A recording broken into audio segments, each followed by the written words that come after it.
어릴 때부터 교회는 빠지지 않고 다녔습니다. 그래서 이제 교회에서 전도를 하라고 하면은 예수님 믿고 구원받으세요.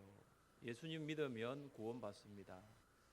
이렇게 복음 메시지는 전할 수가 있었는데 조금 더 복음에 대해서 구체적으로 전할 수 있는 기회는 교회를 다니면서는 잘 배우지 못했습니다. 선교단체에 들어가서 복음에 대해서 구체적으로 배우게 되고 그 복음을 어떻게 전할 수 있을지 전도 훈련을 하게 되었습니다. 그때 받았던 훈련이 사역리 전도 훈련입니다. 이 사역리는 한국 대학생 선교회에서 발행하여 이 복음의 핵심, 이 복음의 메시지가 잘 요약되어 있는 전도시죠.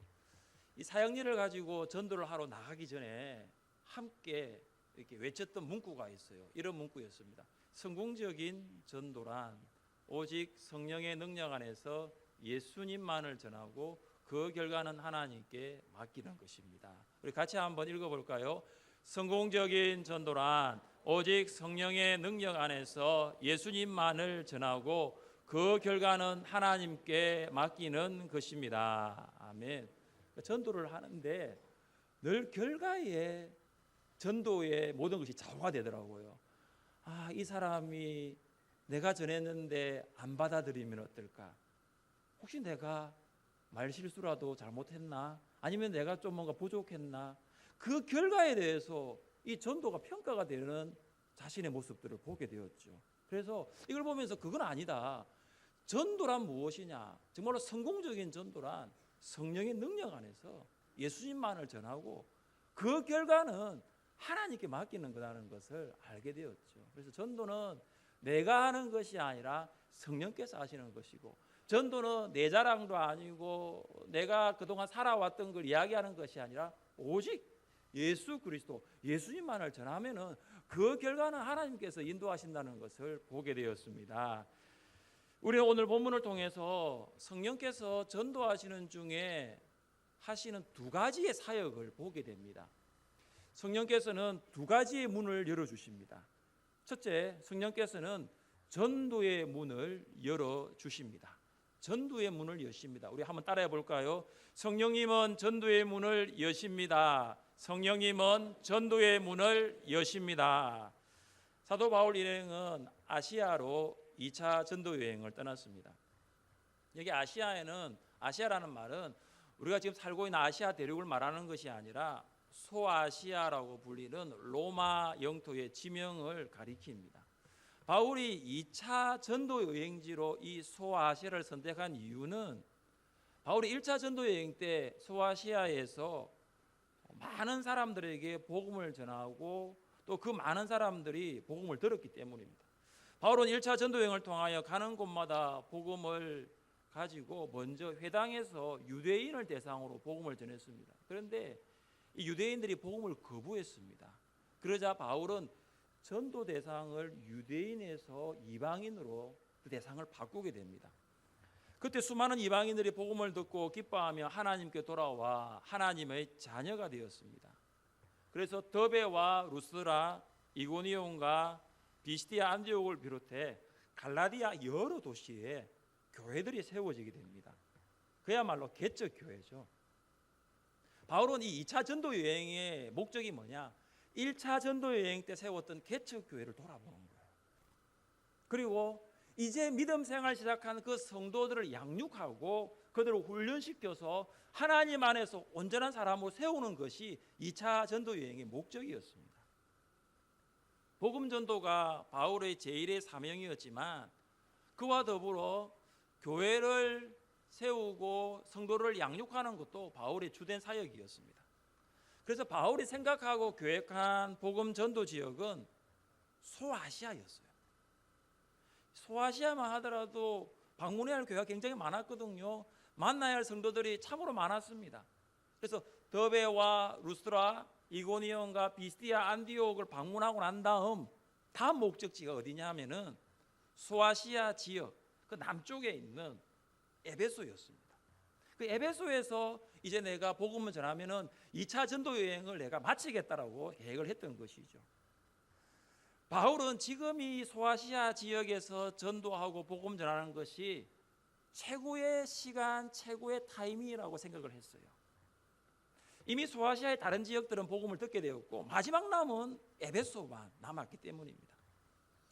바울은 지금 이 소아시아 지역 에베소에서의 복음 전도가 최고의 타이밍이라고 생각을 했는데 하나님의 시간, 하나님의 스케줄, 하나님의 타이밍은 지금이 아니었어요. 에베소에서 복음 전하는 것은 바울의 3차 전도 여행 때 전해지게 됩니다. 이것을 보면 복음 전도는 사람의 타이밍, 사람의 스케줄, 사람의 계획이 아니라 하나님의 시간에 의해서 이루어진다는 것을 보게 되는 것이죠. 여러분 6절 보십시오. 성령이 아시아에서 복음을 전하지 못하게 하시거늘 그들이 부르기아와 갈라디아 땅으로 다녀가. 성령께서 바울 일행이 소아시아 에베소로 들어가지 못하도록 막으셨습니다. 그래서 바울은 부르기아와 갈라디아 땅으로 가게 되었죠. 이 지역은 처음부터 바울이 생각하고 계획한 전도 지역은 아니었습니다. 우리는 여기서 복음 전도는 사람의 계획이 아니라 성령의 인도하심을 따라 이루어진다는 것을 알 수가 있어요. 성령께서 복음 전도의 일정과 경로를 정하시고 바울은 그 길을 따라가는 것입니다. 소아시아에서 복음 전하는 길이 막힌 바울 일행은 이제 무시아로 이동하여 비두니아에 가서 복음 전하기로 다시 전도 지역을 수정하게 됩니다. 이 비두니아는 소아시아의 북서쪽에 있는 항구 도시입니다. 비두니아 근처에는 많은 항구 도시들이 연결되어 있었어요. 그래서 바울은 생각합니다. 남쪽이 막혔으니 북쪽으로 가자. 그 북쪽에서 이제 복음을 전하면서 이동하기로 했어요. 그런데 성령께서는 북쪽에서 복음 전하는 바울 일행도 막으셨어요. 7절 보십시오. 무시아 앞에 이르러 비두니아로 가고자 예서되 예수의 영이 허락하지 아니하시는지라. 여기 예수의 영은 성령님을 말하고 있거든요. 성령님은 한 번이 아닌 두 번이나 바울이 들어가고자 하는 그 전도 지역의 문을 막으셨어요. 바울 일행은 소아시아의 에베소, 비두니아 지역에서의 복음 전도를 계획했는데 성령께서 원하시는 곳은 그 두 지역이 아니었습니다. 바울은 두 번씩이나 전도의 문이 막히는 것을 보면서 어떤 생각을 했을까요? 나는 처음에 에베소를 방문하기를 원하고 나는 비두니아에 가서 복음 전하기를 원했는데 정말로 성령께서 원하시는 곳은 어디인가? 성령은 어디를 가기를 원하시는가 생각하지 않았을까요? 바울 일행은 다시 무시아를 지나 에게해 연안에 있는 항구 도시인 드로아에 도착하게 됩니다. 이 드로아는 소아시아와 마게도니아를 잇는 배가 출입하던 곳입니다. 드로아는 바울이 전도하겠다고 계획했던 곳에 포함되지 않는 도시였어요. 그런데 드로아에서 아주 놀라운 일이 일어나게 됩니다. 성령께서 소아시아와 비두니아의 전도의 문은 닫으셨지만 드로아에서의 전도의 문은 열어주신 것입니다. 성령께서는 소아시아의 전도의 문은 닫으시고 유럽 전도의 문을 여신 것입니다. 전도의 문을 닫으시는 분도 성령님이시고 전도의 문을 여시는 분도 성령님이심을 믿습니다. 성령께서는 한쪽 문을 닫으시면 다른 쪽 문을 여시는 거예요. 여러분, 우리가 전도할 때에 우리가 생각하고 계획한 대로 전도가 되지 않더라도 낙심하지 마세요. 내가 계획한 사람, 내가 계획한 지역에서 전도를 하지 못하더라도 실망하고 좌절할 이유가 없는 것은 성령께서는 또 다른 문을 열어주시기 때문입니다. 에베소와 비두니아의 문을 닫으신 성령께서는 또 다른 문을 여시고 계신 것입니다. 바울은 밤에 마게도냐 한 사람을 보게 됩니다. 그는 바울에게 마게도냐로 건너와서 우리를 도우라고 소리치게 됩니다. 건너와서 우리를 도우라. 이 건너와서 우리를 도우라는 마게도냐 한 사람의 음성이 성령의 음성으로, 이 사람의 소리가 성령의 소리로 들리게 되었습니다. 바울이 마게도냐 사람을 통해 주시는 성령의 음성을 들었을 때 그는 어떻게 반응했습니까? 우리 10절 말씀 같이 한번 읽어보겠습니다. 10절입니다. 바울이 그 환상을 보았을 때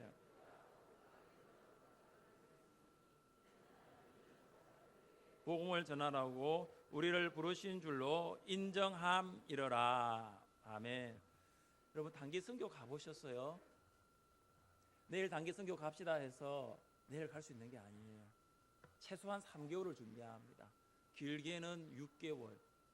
그래서 한 주간 혹은 2주간의 선교를 위해서 최소한 반년 이상을 준비해야 합니다. 지금 바울이 1차 전도 여행을 끝나고 난 다음에 이제 2차 전도 여행 지역으로 소아시아 지역을 정하고 그 소아시아의 성도들을 세우고 복음을 전하기 위해서 얼마나 많은 준비를 했을까요?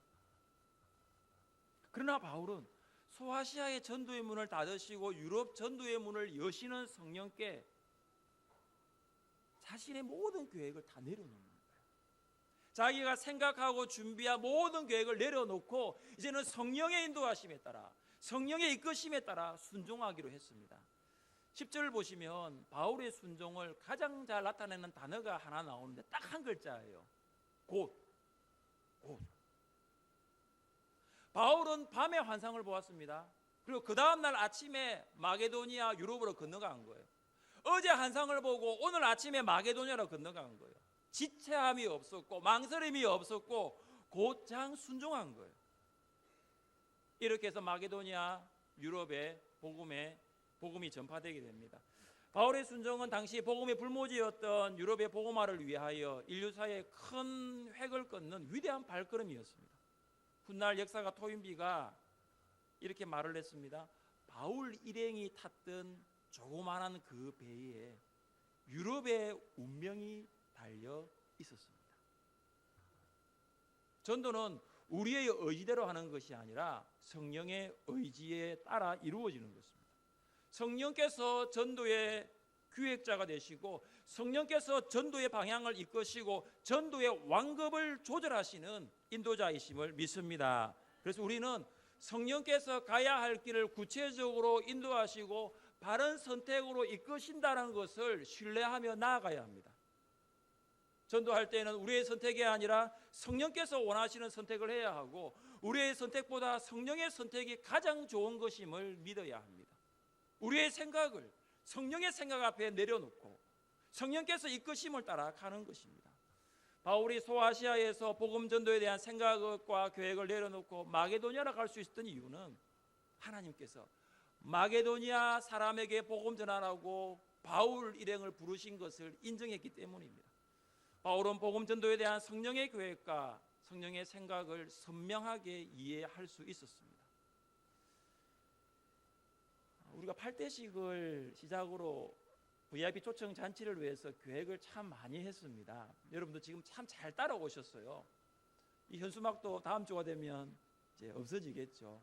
우리가 8대식을 시작으로 연락하세요, 식사하거나 차를 마시세요, 초청하세요. 그리고 다음 주는 선물하기예요. 초청장은 잘 전달했습니까? 네. 저를 안 보고 계신 분은 가방에 있는 것으로 제가 잘못 생각할 수가 있어요. 그래서 초청장을 전달하기 위하여 호주머니에 넣고 가방에 넣고 이런 준비들도 필요해요. 다음 주에 우리가 기도합니다. 그래서 최선의 준비를 해야 하고 그 준비에는 결코 소홀함이 없어야 합니다. 그러나 한 가지 꼭 기억할 사실이 있습니다. 전도는 우리가 하는 것이 아니라는 거예요. 전도의 주체는 우리가 아니라 성령님이시라는 거죠. 우리는 성령께서 쓰시는 도구입니다. 성령께서 우리를 사용하시기를 원하실 때 우리가 순종함으로 우리를 내어드리는 거예요. 그래서 우리가 VIP를 만나 대화하고 초청장을 전달하고 선물을 나눌 때에도 순간순간 성령의 인도하심을 받아야 합니다. 만나자고 연락했는데 VIP가 시간이 없어요. 나갔는데 VIP가 오늘 갑자기 약속이 생겨서 나갈 수 없대요. 그때 여러분 어떻게 하시겠습니까? 한쪽 문이 지금 닫힌 거잖아요. 그러면 그때 기도하는 거죠. 성령님, 다른 문도 열어주신 줄 믿습니다. 이 문은 닫혔지만은 성령님 다른 문도 열어주시고 기다리고 계심을 믿습니다. 그렇게 가는 거예요. 울산 복음화율이 10% 미만으로 볼 때 울산 동구에는 아직도 복음을 듣지 못해 구원 얻지 못한 인구가 15만 명이라는 거 아세요? 여러분이 작정한 VIP가 복음을 듣지 않는다 하더라도 여러분의 초청에 반응하지 않는다 하더라도 15만 명의 인구가 동구에 있는 거예요. 그들은 여전히 복음에 목말라 있습니다. 성령께서 우리 2018 하늘세민교회 VIP 초청 잔치를 통해서 동구 지역에 전도의 문을 열어주시기를 소원합니다. 성령께서 한번 열어주시면 닫을 사람 아무도 없습니다. 성령께서 한번 전도의 문을 열어주시면 아무도 닫을 수 없을 줄 믿습니다. 둘째, 성령께서는 마음의 문을 여십니다. 한번 따라해 봅시다. 성령님은 마음의 문을 여십니다. 성령님은 마음의 문을 여십니다. 성령님께서는 전도의 문을 열어주실 뿐만 아니라 사람의 마음의 문, 지역의 문, 도시의 문, 마을의 문, 그 문도 여시지만 그 마을과 지역과 도시에 살고 있는 그 한 사람의 마음의 문, 그 사람의 마음의 문도 성령님은 열어주십니다. 바울은 성령의 계획을 깨달은 후에 해야 할 일은 그 계획에 온전히 실행으로 옮기는 것이었습니다. 바울 일행은 드로아에서 배를 타고 에게해를 건너 항구 도시인 네아폴리에 도착했습니다. 그들은 네아폴리에서 16km 북서쪽에 위치한 빌립보에 이르게 되었습니다. 바울은 빌립보에 도착하고 난 다음 며칠 후에 첫 번째 안식일이 되어 기도처를 찾기 위해 강가로 건너갔습니다. 강가로 갔어요. 바울의 일반적인 전도 방법을 보면 그는 안식일에 회당에 들어갑니다. 그래서 회당에서 유대인들에게 복음을 전하게 되는데 빌립보에서는 강가로 갑니다. 이유는 빌립보에는 회당이 없었기 때문입니다. 유대인의 법에 따르면 회당을 세우려고 하면 남자 유대인 10명 이상이 되어야 하는데 빌립보에서는 10명 이상의 남자 유대인도 없었다라는 것이죠. 그래서 바울은 회당 대신에 기도처를 찾았던 것입니다. 바울은 빌립보에 사역하기 위하여 먼저 기도해야 되겠다. 누구를 만날지, 어떤 사람과 복음을 전할지를 모르지만은 먼저 중요한 것은 기도해야 되겠다. 그래서 기도처를 찾은 거예요. 기도 없이는 전도할 수 없습니다. VIP 초청 잔치는 VIP를 교회로 초청하는 것이지만 먼저 이를 위하여 기도가 선행되어야 합니다. 바울이 빌립보에 도착하여 사역하기 전에 기도하였던 것처럼 우리도 VIP 초청 잔치를 위하여 한 주간 하나님 앞에 그들의 이름을 부르며 간절히 기도할 수 있기를 바랍니다. 바울은 기도처를 찾기 위하여 강가에 갔을 때 기도하게 모인 여인들을 발견할 수가 있었어요. 여인들의 회당을 세울 수 없었기 때문에 강가에 모여서 정기적인 기도 모임을 이끌어 왔던 것입니다. 바울은 모여있는 여자들과 대화를 하는데 그 여자들 중에 한 여자 루디아라는 여인이 바울의 말에 귀를 기울이게 됩니다. 우리 함께 말씀 봅니다. 14절을 함께 읽겠습니다. 두아디라시에 있는 자세 옷감 장사로서 하나님을 섬기는 주께서 그 마음을 열어 바울의 말을 따르게 하신지라. 아멘. 루디아는 두아디라 성의 자주장사였습니다. 두아디라는 유명한 상업도시였고 루디아는 아마 사업을 확장하기 위하여 두아디라에서 빌립보로 온 것 같아요. 루디아가 판매하는 이 옷감은 굉장히 값비싼 원단입니다. 왕족이 입고 귀족이 입는 원단을 판매했어요. 그러니까 이 루디아는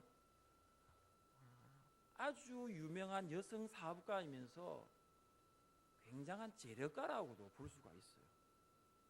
또한 루디아는 하나님을 섬기는 여인이었습니다. 하나님을 섬기는 이라는 이 표현은 원래 루디아가 유대교를 믿는 유대인이 아니었다는 걸 볼 수 있어요.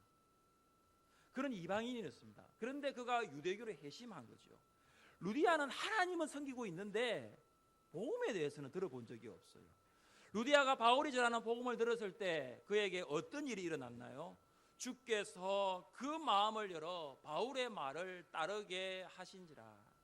루디아가 바울이 전하는 복음을 듣고 있는데 그때 어떤 일이 일어났냐면은 성령께서 루디아의 마음을 여신 것입니다. 바울이 연 게 아니에요. 바울은 그냥 만난 거예요. 강가로 가서 여인들을 만났고 그 여인들에게 복음을 전하고 있는데 그 여인들 중에 루디아라는 한 여인이 그 복음을 듣게 되는 것입니다. 그때 어떤 일이 일어났나요? 성령께서 그 마음을 여신 거예요. 성령께서는 마음의 문을 여십니다. 마음의 문은 사람이 열 수 없습니다. 우리가 열 수 없어요. 왜냐하면 사람은 죄와 허물로 죽었기 때문입니다. 하나님과의 관계가 끊어졌고 하나님과의 교제가 단절됐고 그러므로 하나님을 알 수도 없고 하나님을 알기도 원치 않아요. 여러분 VIP들을 만나보십시오. 그들이 하나님을 알고자 하는 마음이 많이 없어요. 오히려 자기 생각, 자기 인생, 자기가 원하는 것 위에 살아가죠. 내가 하나님을 알기를 원합니다. 그런 VIP들 거의 없어요. 그러나 성령께서 VIP의 마음을 열어주시면 복음을 듣게 되는 거예요. 그러면 그 복음에 순종하게 되고 복음에 반응하게 되고 복음을 따르게 되는 거예요. 성령께서 루디아의 마음을 여셨습니다. 그녀는 복음에 순종하게 되었습니다. 마음의 문이 열리면 복음을 받아들이게 되는 것이죠. 마음의 문이 열리면 복음에 순종하게 됩니다. 사람은 복음을 이해할 수 없어서 받아들이지 못할 수도 있지만 더 중요한 것은 마음이 열리지 않았기 때문에, 마음을 열 수가 없기 때문에 복음을 받아들일 수 없는 거예요. 그래서 마음만 열리면 복음이 들리게 되고, 복음이 들리게 되면 복음에 순종하게 되는 거예요. 루디아가 복음에 순종했을 때 그녀의 삶에 어떤 변화가 일어났습니까? 그와 그 집이 다 세례를 받고 우리에게 청하여 이르되 만일 나를 주 믿는 자로 알거든 내 집에 들어와 유하라 하고 강권하여 머물게 하니라. 루디아는 바울이 전하는 복음을 듣고 세례를 받아 주를 믿는 자, 그리스도인, 크리스천이 된 거예요. 세례는 예수님이 하나님의 아들과 구주이심을 믿는 자에게 주는 외적이고 공적인 표지라고 합니다. 그래서 세례식은 온 교회 앞에서 하게 되는 것이고, 성도는 세례를 통하여 그리스도인임을 공적으로 인정받게 되는 것이죠. 루디아는 예수님을 하나님의 아들과 구주로 믿고 고백하여 세례를 받았습니다. 더 놀라운 것은 루디아뿐만 아니라 루디아의 가족도 복음을 듣고 예수님을 믿고 세례를 받게 된 거예요. 루디아 한 사람을 통하여 루디아 가족 전체가 구원의 빛이 비추어지게 된 것입니다. 공동체의 구원은 한 사람으로 시작되는 거예요. 여러분이 만나고 있는 그 VIP, 그 한 사람을 통하여 그 가정이 주께로 돌아오고, 그 가문이 주께로 돌아오고, 그가 다니는 직장이 주께로 돌아오고, 그가 살고 있는 마을과 동네가 주께로 돌아올 줄 믿으시기를 바랍니다. 한 사람이 중요한 거예요. 그게 여러분 아닙니까? 여러분 한 사람이 믿었잖아요. 내가 믿지 않는 가정에 며느리로 들어가 가지고 내 한 사람으로 말미암아 시부모님이 믿고 시동생이 믿고 제사가 없어지고 가정 예배가 드려지고 온 가족이 나와 예배를 드리는 거잖아요. 한 사람으로 시작해서 한 사람. 여러분이 만나고 있는 VIP가 루디아와 같이 복음 듣고 루디아의 가족 전체가 구원받는 그 한 사람이 될 수 있기를 주님의 이름으로 축복합니다. 그래서 중요한 거예요. 여러분이 만나는 그 한 사람이 그래서 중요한 거예요. 성령께서 어떻게 역사하실지, 성령께서 그 마음을 여시고 그가 다음 주에 교회와 복음을 듣고 그가 구원받아 주님 영접하여 어떻게 될지는 아무도 알 수가 없습니다. 루디아의 종교는 기독교가 아니라 유대교였습니다. 그녀는 예수님을 믿지 않았어요. 근데 성령께서 마음의 문을 열어주실 때에 복음 듣고 순종하는 예수님 믿는 기독교인이 되었습니다. 유대인을 대상으로 선교하시는 선교사님들의 이야기를 들어보면 유대인 한 사람이 기독교인 되는 게 정말 어렵답니다. 우리 올봄에도 이스라엘 선교하시는 우리 최 선교사님 오셔서 말씀을 전하셨는데 진짜 어려워요. 그러나 성령께서 루디아의 마음의 문을 열어주실 때 그녀는 복음 듣고 예수님 믿게 되었습니다. 여러분 VIP가 어떤 종교를 가지고 있는지는 중요하지가 않아요. 그가 불교를 믿든 아니면 남묘호랑개교 그걸 믿든 별로 안 중요한 거예요. 성령께서 그 마음을 열어주시기만 하면 복음이 들리기 때문에 우리가 그 사람이 불교 신자인지 캐톨릭 신자인지 거기에 있어서 선입견을 가지고 접근할 필요는 없습니다. 성령이 역사하시면 그 마음의 문이 열릴 것이고 그로 말미암아 복음이 들리게 되는 것을 알게 되는 것이죠. 루디아는 바울 일행을 자기 집으로 초대하여 극진히 환대했습니다. 그래서 바울 일행은 빌립보에서 사역하는 동안 루디아의 집을 거점으로 사역을 하게 되었죠. 나중에 루디아의 집은 빌립보 교회의 모태가 되게 되었습니다. 루디아의 마음을 여신 성령께서 우리가 작정하고 기도하고 만나고 있는 VIP의 마음의 문도 열어주실 줄 믿습니다.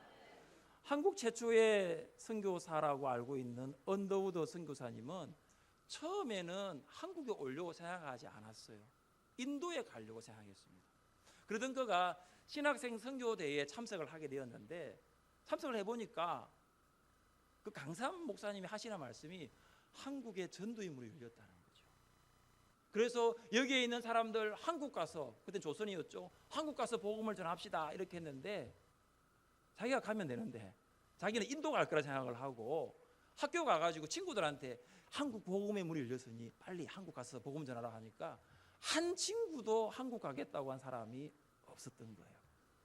그러던 중에 그에게 참 놀라운 음성이 들렸습니다. 어떤 음성이냐면은 왜 너가 가지 않느냐라는 거예요. 왜 다른 친구 보내려고 하고 너가 가면 되지 않느냐는 그런 음성이 들리는 거예요. 참 언더도 선교사님들 대단하세요. 그래서 그 음성에 순종하고 뉴욕에 있는 장로교 선교 본부에 가서 내가 한국에 선교사로 가겠다고 했습니다. 그런데 불행하게도 본인을 가겠다고 했는데 선교비가 선교 본부에 없는 거예요. 그래서 갈 수 없다라는 회신이 왔습니다. 한국에 선교사로 가고 싶은 마음은 있었으나 선교비가 없어서 갈 수 없으니까 때마침 미국 동부에 있는 교회에서 담임 목사 청빙이 들어온 거예요. 그래서 선교사님 생각해 보니까 한국 가는 걸 막으시니까 그러면 내가 국내에서 목회를 해야 되겠다 생각을 하게 된 거예요.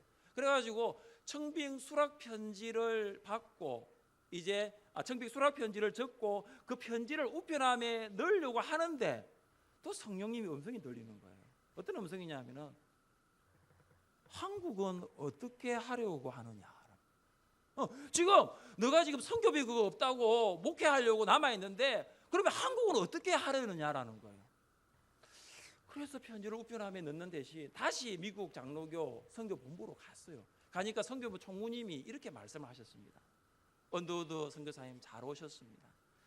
당신께 편지할 때는 선교비가 없어서 그랬는데 바로 며칠 전에 사업하시는 성도님 한 분이 선교비 6,000불을 한국 선교에 쓰라고 두고 가셨습니다. 그래서 선교비가 다 준비되었으니까 이제 가십시오. 선교비보다 중요한 것이 있습니다. 선교비보다 중요한 것은 성령의 음성을 듣고 그 음성에 반응하고 그 음성에 순종하는 거예요. 우리가 성령의 음성에 순종하면 성령께서 전도의 문과 마음의 문을 열어주실 줄 믿습니다. VIP들을 만나 그들에게 선물하십시오. 혹시 그들에게 부정적인 의사표현을 듣는다 하더라도 발걸음을 옮기지 마세요. 그 순간 잠시 여러분 안에 내주하시는 성령께서 무슨 말씀을 하시는지 한번 들어보십시오. 성령의 음성을 무시하고 넘기지 마시고 다시 한번 VIP 초청 잔치에 한번 초청해 보고 싶다고 말씀을 해보시고 한 번 더 그들에게 복음을 전할 수 있는 기회가 있다라고 이야기를 해보십시오. 이번 초청 잔치를 통하여 성령께서 울산 동구 지역의 전도의 문과 여러분이 작정한 VIP들과 불신자들의 마음의 문을 열어주시기를 간절히 원합니다. 앞서 일하시는 성령의 역사를 신뢰하며 성령의 인도하심으로 한 주간도 승리하는 여러분 되시기를 주님의 이름으로 축복합니다.